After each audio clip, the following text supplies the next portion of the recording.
Entah apa yang sedang terjadi, waktu seketika berhenti berdetak, dan Akasa terjebak di dunia lain yang sangat sulit untuk dijelaskan.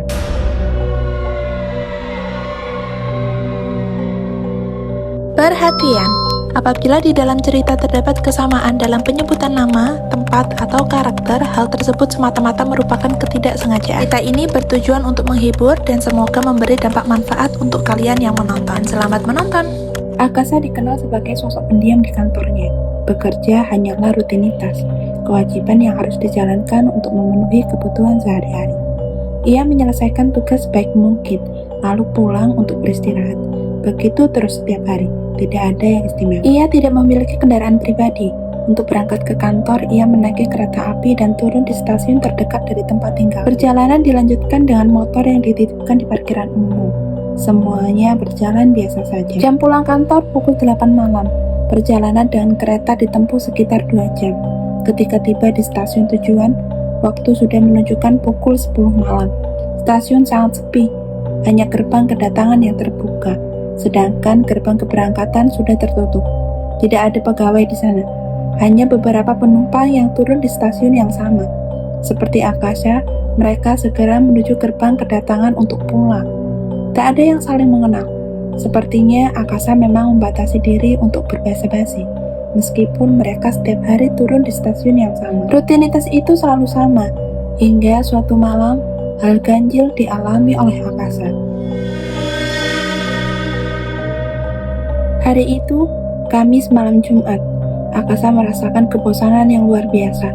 Setibanya di stasiun tujuan, ia menuju ruang tunggu dan duduk sejenak, menunda kepulangan.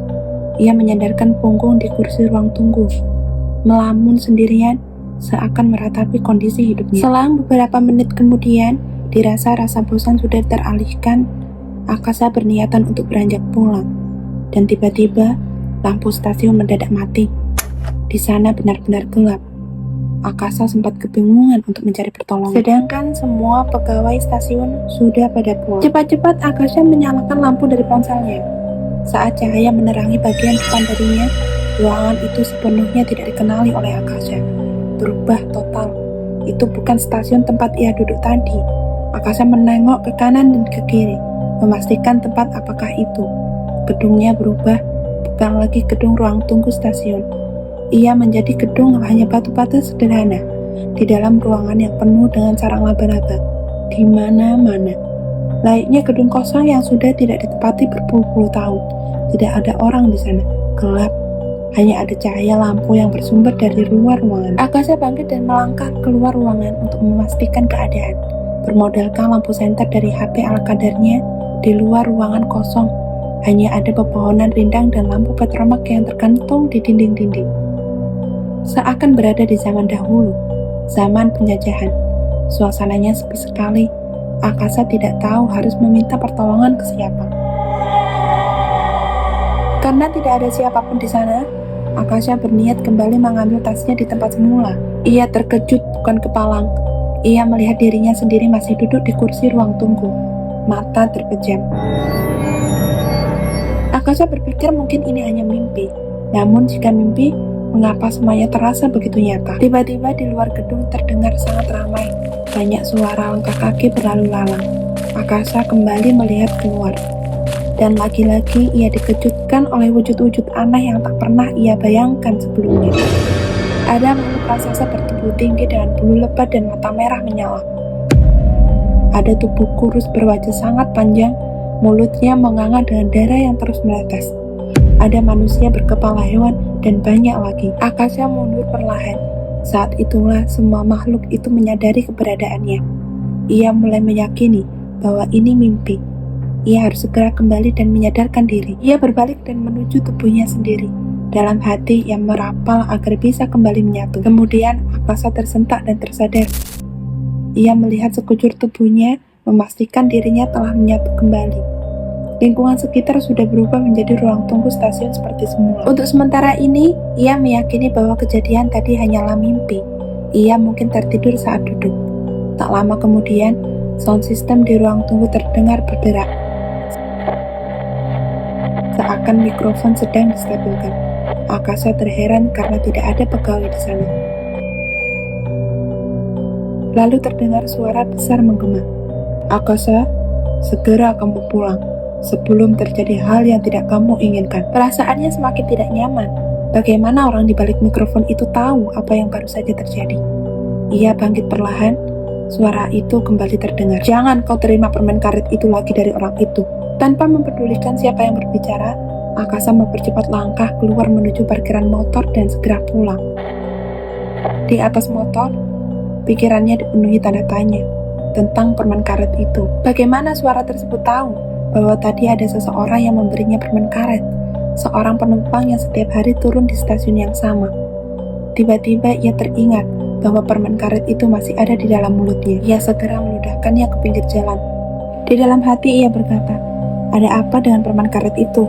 Kenapa aku tidak boleh menerimanya lagi?" Ia tidak bisa menceritakan kejadian itu kepada siapapun. Tidak ada yang cukup dekat untuk diajak berbagi. Semua ia pendam sendiri dalam kebingungan dan misteri.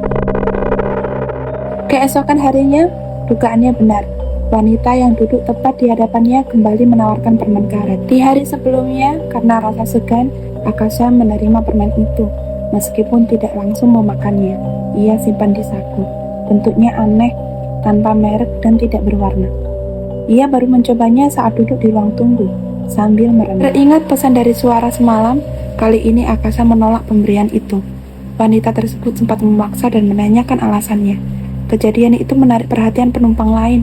Cukup lama wanita itu untuk membujuk, dan Akasa terus menolak. Akhirnya, demi menghentikan sorotan mata yang mengerubungi mereka, Akasa terpaksa menerima permen itu, tetapi tidak memakannya, hanya menggenggamnya. Akhirnya, demi menghentikan sorotan mata yang mengerubungi mereka, Akasa terpaksa menerima permen itu, tetapi tidak memakannya, hanya menggenggamnya. Wanita itu bertanya lagi mengapa ia tidak segera memakannya.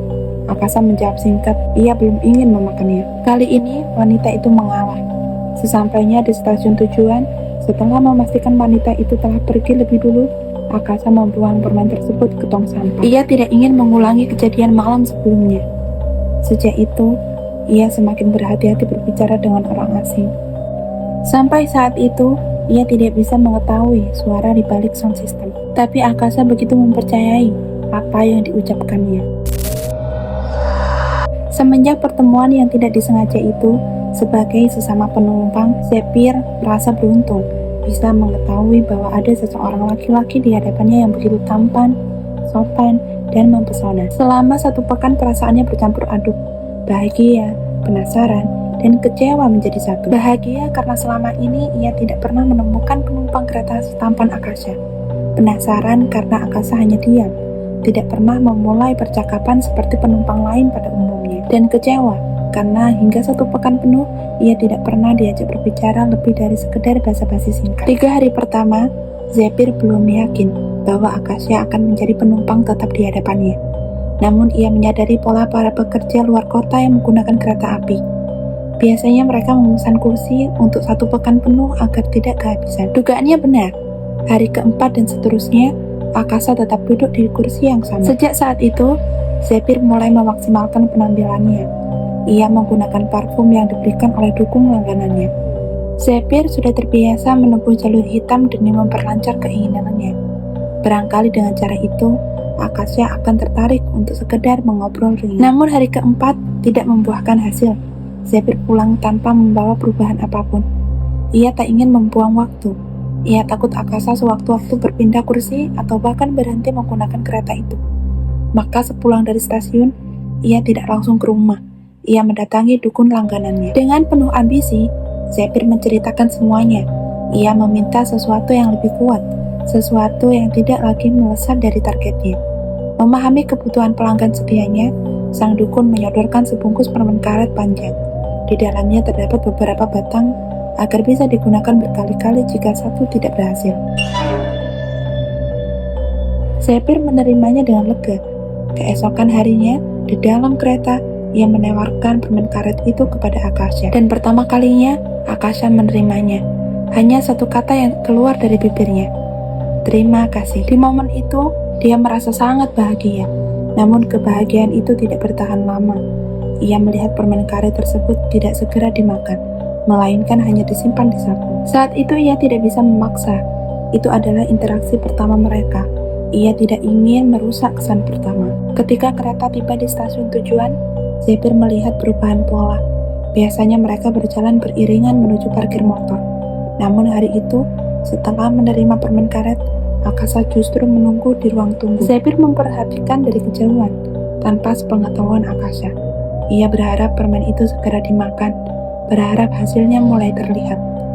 Namun keesokan harinya, tidak ada perubahan. Akasa tetap sama. Zephyr kembali menawarkan permen karet seperti sebelumnya. Namun kali ini Akasa menolak. Seketika firasat buruk muncul dalam benaknya. Ia menduga permen sebelumnya tidak pernah dimakan.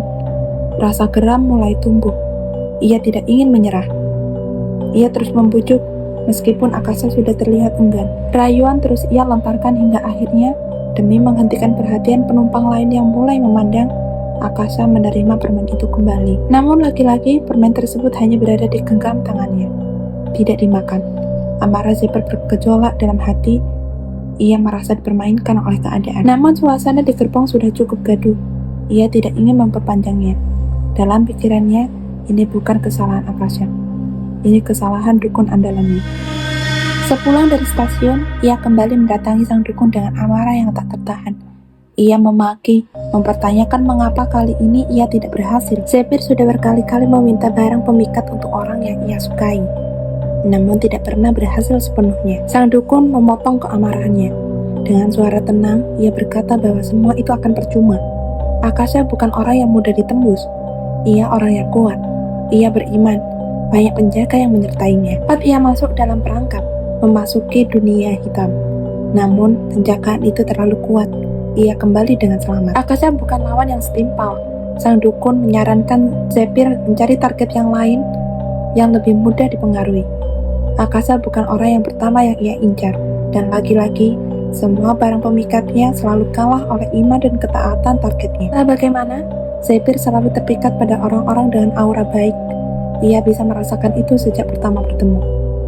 Sejak kejadian itu, ia berharap tidak lagi bertemu Akasa, bukan karena benci, melainkan karena rasa malu atas apa yang telah ia lakukan.